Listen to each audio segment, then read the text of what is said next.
আসসালামাইকুম। ওয়ালাইকুম আসসালাম। ভাইজান ভালো আছেন না? আলহামদুলিল্লাহ ভালো আছি, আর আমি সব সময় ভালো থাকি। আচ্ছা আচ্ছা।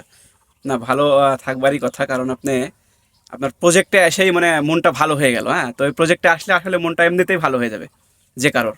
কারণ যে পরিমাণে ফলন এখন পর্যন্ত দেখতেছি আপনার গাছে, মানে মন ভালো হয়ে যাওয়ার মতো একটা বাগান।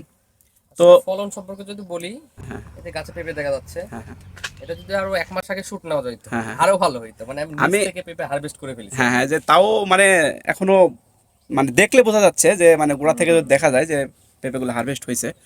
তো আপনার প্রথমে জানতে চাবো যে আপনার কতখানি মাটিতে আপনি পেঁপে চাষ করছেন? পেঁপে আমার টোটাল 3টা বাগান আছে, যে যেমন একটা, হ্যাঁ হ্যাঁ। এরকম আরো 2টা আছে। 3টা আচ্ছা আচ্ছা। বাগানে জমির পরিমাণ হতে পারে 2-3 বিঘার মতো। 3 বিঘা। আচ্ছা, 3 বিঘা জমিতে আপনি কি কি জাত রোপণ করছেন? যা 2টা বাগানে রয়েছে, এটা হচ্ছে মানিকগঞ্জের শাহী। এটা এটা হচ্ছে শাহী না? শাহী এটা এটা আমি সরাসরি মানিকগঞ্জ থেকে চালা নিয়েছি। আচ্ছা আচ্ছা আচ্ছা। আর আরেকটা বাগানে রয়েছে, সেটা হাইব্রিড কোয়ালিটি, আচ্ছা লালতির কোম্পানির বাবু। বাবু, আচ্ছা। তো এখন পর্যন্ত কি মনে হয় যে কোনটার ফলন সবচাইতে বেশি? আমি সাজেস্ট করব অবশ্যই অবশ্যই অবশ্যই শাড়িটা বেটার। শাহী। আচ্ছা তার কারণ হচ্ছে বিশেষ কয়েকটা গুণ আছে। আচ্ছা আচ্ছা যেমন এই পেঁপের শেপটা আচ্ছা আচ্ছা, এটার মানে সাইজ, আকর্ষণীয় হ্যাঁ হবে, হ্যাঁ, সাইজটাও বড় বড় হবে, হবে। ওজনে বেশি হবে। আচ্ছা আচ্ছা আর বাবুর ওজনটা মাঝারি সাইজের হয়। আচ্ছা আচ্ছা আর আচ্ছা। প্রথম যে সমস্যা হাইব্রিডে, হ্যাঁ হ্যাঁ। ভাইরাস। আচ্ছা আচ্ছা। হাইব্রিড শুধু পেঁপে না, সব কিছু প্রোডাক্টেই ভাইরাসটা সবজিতে বেশি। ভাইরাসটা অ্যাটাক করে, কিন্তু আচ্ছা শাড়িতে না। আচ্ছা, শাহীতে কোনো ভাইরাস নাই না এখন না, পর্যন্ত? সাইড ভাইরাস সরঞ্চিল। আচ্ছা আচ্ছা আমি যদি 1 মাসও স্প্রে না করি আচ্ছা গাছে, আচ্ছা আচ্ছা। কোনো ভাইরাস লাগবে না। মানে আমি 1 বিঘা জমিতে যদি আমরা একটা হিসাব আচ্ছা, এক আনুমান। বিঘা জমিতে আমরা চারিদিকে, হ্যাঁ, আচ্ছা এই যে আচ্ছা আচ্ছা। গাছ থেকে গাছের দূরত্ব চার হ্যাঁ হাত হ্যাঁ হ্যাঁ, 4 হাত দিছেন। হ্যাঁ, 6 ফিটের মানে মতন একটা গাছ দিই। থেকে আর একটা গাছের দূরত্ব মানে স্কোয়ারে, মানে এদিকে, চারিদিকে চার আচ্ছা হাত আচ্ছা এদিকেও 4 হাত, এদিকেও চার আচ্ছা, হাত 4 হাত ঠিক আছে? দিলেন। 4 হাত দিই। আচ্ছা, দেওয়ার পরে এভাবে আপনার, গাছের সংখ্যা দাঁড়াই আমাদের এদিকে 33 শতকে হচ্ছে এক হ্যাঁ হ্যাঁ বিঘা। হ্যাঁ, 33 শতকে 1 বিঘা। প্রায় 400 ধরে, 400টা। 400-র কাছাকাছি, 350 থেকে 400-র আচ্ছা, আমরা ভেতরে একটু পড়ে। সামনে, হ্যাঁ, এই গাছটা আচ্ছা দেখেন। দেখি ওখানে। এটাতেও তো এইটা এই দারুণ। যে এইখান থেকে ফল হ্যাঁ, হারভেস্ট ফলন তো হয়েছে। ব্যাপক, এই যে, বোঝা যাচ্ছে যেখান থেকে কাটা। তারপরেও এখন পর্যন্ত যে ফল রয়েছে, মানে এখনো তো মানে গিটে গিটে ধরে আছে দেখা যাচ্ছে। হ্যাঁ হ্যাঁ হ্যাঁ, এই যে। এই আর যে, উপরে তো গাছ যত বৃদ্ধি পাবে হ্যাঁ উপরে, হ্যাঁ হ্যাঁ, তত কিন্তু ফলন হবে। ফলন বৃদ্ধি পাবে। আচ্ছা, তো আমরা এরপরে জানতে চাবো যে আসলে পেঁপে চাষ করতে গেলে সর্বপ্রথম আমাদের তো জমি প্রস্তুত করতে হবে। তো আমরা কোন জমিটা নির্বাচন করলে সবচাইতে ভালো হবে পেঁপের পেঁপেতে চাষটা? জমি প্রথমত লাগবে উঁচু জমি, উঁচু জমি, আচ্ছা আচ্ছা। যাতে পানি নিষ্কাশনের ব্যবস্থা ভালো ভালো থাকে। থাকে, আচ্ছা। হ্যাঁ, দেখা যাচ্ছে যে বর্ষার সময় অধিক বৃষ্টিতে হ্যাঁ পানি হ্যাঁ যাতে হ্যাঁ, না জমে। পানি যাতে না জমে। প্রথম কথা এটা। আচ্ছা আর বেলে দোআঁশ মাটি হলে ভালো হয়, তার আচ্ছা কারণ আচ্ছা। পানির একটা মানে মানে পানি ব্যালেন্স যাতে, থাকে আচ্ছা, পানি বেলে দোআঁশ যাতে মাটিতে। জমতে না পারে আর কি। বেলে দোআঁশ মাটির একটা আচ্ছা আচ্ছা ব্যালেন্স হয় পানির, এর জন্য বেলে দোআঁশ মাটি আমি সাজেস্ট করবো। আর উঁচু আচ্ছা জমি আচ্ছা। যেখানে পানি মানে জমবে আমি না। যেটা বুঝলাম যে মাটিতে পানি যাতে জমতে না পারে এরকম টাইপের মাটি হলেই মানে হ্যাঁ ভালো হয়। আর পেঁপের শত্রুই মনে হয় পানি নাই জি জি বর্ষাকালে। জি জি, পানি আমি আচ্ছা, যদিও এই যে বেড করে দেওয়া আছে, হ্যাঁ আপনি দেখছি দেখেন, বেড আছে, হ্যাঁ বেড আছে, গাছের গোড়ায় মাটি আছে, হ্যাঁ হ্যাঁ হ্যাঁ। তবুও গাছের গোড়া পচনের একটা সম্ভাবনা দেখা সম্ভাবনা দিচ্ছে। দেখা বেশ দিচ্ছে। কয়েকটা গাছ আমার কিন্তু গোড়া পচন ধরেও আচ্ছা গেছে আচ্ছা। অলরেডি। জৈব সার বলতে আমাদের গোবর সার লোকালে নাকি গোবর সার, আচ্ছা আমাদের আচ্ছা লোকালে যার বাড়িতে পাওয়া যায় গোবর সার আচ্ছা যেগুলো আচ্ছা বলি আচ্ছা। আমরা, এই এটা জৈব সার। এটা আনুমানিক কতখানি দিতে হবে, কত কেজি বা এটা কত মন? নির্ভর করে আপনার কালেকশনের উপর। আচ্ছা, আমি মানে আপনি, এখানে 10 থেকে 15 বস্তা দিয়ে চাষ দিয়ে আচ্ছা নিয়েছিলাম। আচ্ছা আচ্ছা তারপর প্রত্যেকটা গাছেতে আমার জৈব সার দেওয়া আছে, আচ্ছা, মানে ওটা কি প্রত্যেক গাছে মানে, ধাপে ধাপে দিই। আচ্ছা ওই গোবর সারই না? হ্যাঁ, ধাপে আচ্ছা আচ্ছা ধাপে দিই। আমি রাসায়নিক সার দিই, আবার গোবর আচ্ছা সারও আচ্ছা দিই। দেখা যাচ্ছে আজকে আমি গোবর সার দিলাম আচ্ছা আচ্ছা 2-3 কেজি, এক আচ্ছা কেজি আচ্ছা আবার রাসায়নিক সার কিছুদিন পর ইউজ করলাম, আবার আচ্ছা একবার জৈব সার দিলাম। আচ্ছা। হ্যাঁ, এভাবে ধাপে ধাপে কিন্তু আমি সারগুলো ইউজ করি। ইউজ শুধু করে। আমি না, যারা যারা পেঁপে বাগান করেছে সবাই ধাপে ধাপেই কিন্তু ইউজ করে আর আচ্ছা কি। আচ্ছা। তো আমরা জমি প্রস্তুত কথা শুনলাম।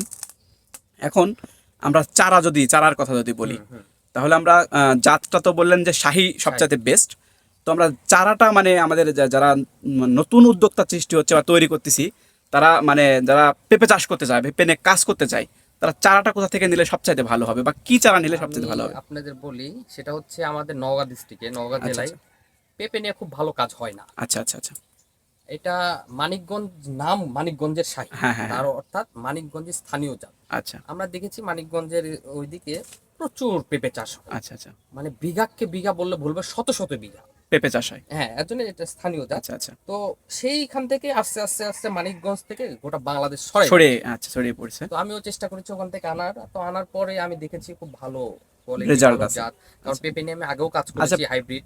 আমাদের যারা দর্শক রয়েছে, বা আমাদের যারা উদ্যোক্তা রয়েছে নতুনভাবে তৈরি হচ্ছে, তারা যাতে আপনার এই ভিডিও আজকে দেখার পরে নতুন করে যারা পেঁপে বাগান তৈরি করতে চায়, তারা মানে কোনো জায়গাতে যাতে মানে কোনো বাধা না পায়, মানে একবারে শুরু থেকে শেষ পর্যন্ত ইন ডিটেইলি। সেটাই সেটাই এটাই আমি আজকে তুলে ধরার চেষ্টা করছি। অনেকেই হয়তো বা ভিডিওর মাধ্যমে অনেক ফাউল কিছু হ্যাঁ, হ্যাঁ, তথ্য হ্যাঁ। তুলে ধরবে, আমি যেটা নয় সেটা। আচ্ছা আচ্ছা কিন্তু আমি বলবো, আবারও বলতেছি, আমি নিজের আচ্ছা, আচ্ছা। অভিজ্ঞতা থেকে, হ্যাঁ হ্যাঁ, আমি এই জন্যই আমি আপনার আগেও পেঁপে নিয়ে হ্যাঁ, কাজ করেছি, এখনো করতেছি, আমি নিজের অভিজ্ঞতা থেকে বলবো যে শাহিটা বেস্ট হবে। বেস্ট হবে।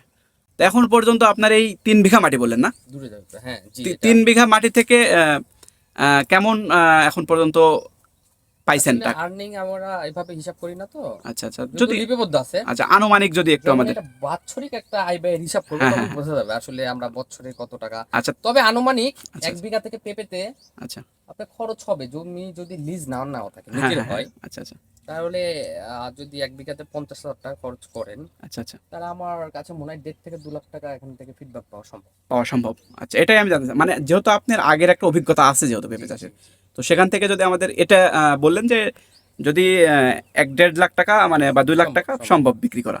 আচ্ছা, তো আমাদের যারা তরুণ উদ্যোক্তা রয়েছে, এখন আমি যেটা জানতে চাচ্ছি যে নতুন উদ্যোক্তা যারা মানে পেঁপে নিয়ে কাজ করতে চাচ্ছে, জি, তাদের উদ্দেশ্যে আপনি কি বলবেন যে কিভাবে চাষ করলে ভালো হবে, বা কেমন কিভাবে করবে, বা নিজ নিয়ে করবে না নিজের মাটি থেকে করবে, বা কিভাবে করলে সবচেয়ে ভালো? সকল মানে ফসলই তাদের নিজের উদ্দেশ্য মাটিতে করলে তো ভালো হবে, আচ্ছা, আচ্ছা। কারণ লিজের যে একটা খরচ 20,000 আচ্ছা, হোক আচ্ছা। 30,000 বছরিক তো এটা তো দিতেই একটা হচ্ছে। দিতে হয়, হ্যাঁ। আমাদেরও দিতে হয়, আমিও হ্যাঁ, নিজে হ্যাঁ, লিজ নিয়ে করেছি, আচ্ছা, আচ্ছা, নিজের জমি বাদেও আমি লিজ নেওয়া আছে। আচ্ছা, আচ্ছা, আচ্ছা। তো দেখা যাচ্ছে নিজের জমি হলে ভালো হয়। আর পেঁপে নিয়ে যদি কাজ করতে চাই কেউ, হ্যাঁ, হ্যাঁ, পেঁপে নিয়ে, তাহলে আমার মতে নিজের অভিজ্ঞতা কিছু দরকার। এর জন্য কিছু কিছু বাগান, আচ্ছা। ভিডিও তো ঠিক আছে হ্যাঁ, দেখবে, হ্যাঁ, হ্যাঁ। আর কিছু কিছু ভিজিট করা বাগান ভিজিট করার দরকার তাদের, প্রয়োজন আছে। হ্যাঁ, আচ্ছা, একটু অভিজ্ঞতার জন্য। আচ্ছা, আর পেঁপে নিয়ে যদি তারা কাজ করে, শুরুতে অল্প করুক। আচ্ছা, আচ্ছা, আর আমার মতে শাহিটা করাটা বেটার হবে, বেটার হবে। কারণ শুরুতে হাইব্রিড কালে কিন্তু সে ধরা খাবে, ধরা যাক। 100% ধরা খাবে। আচ্ছা, আচ্ছা।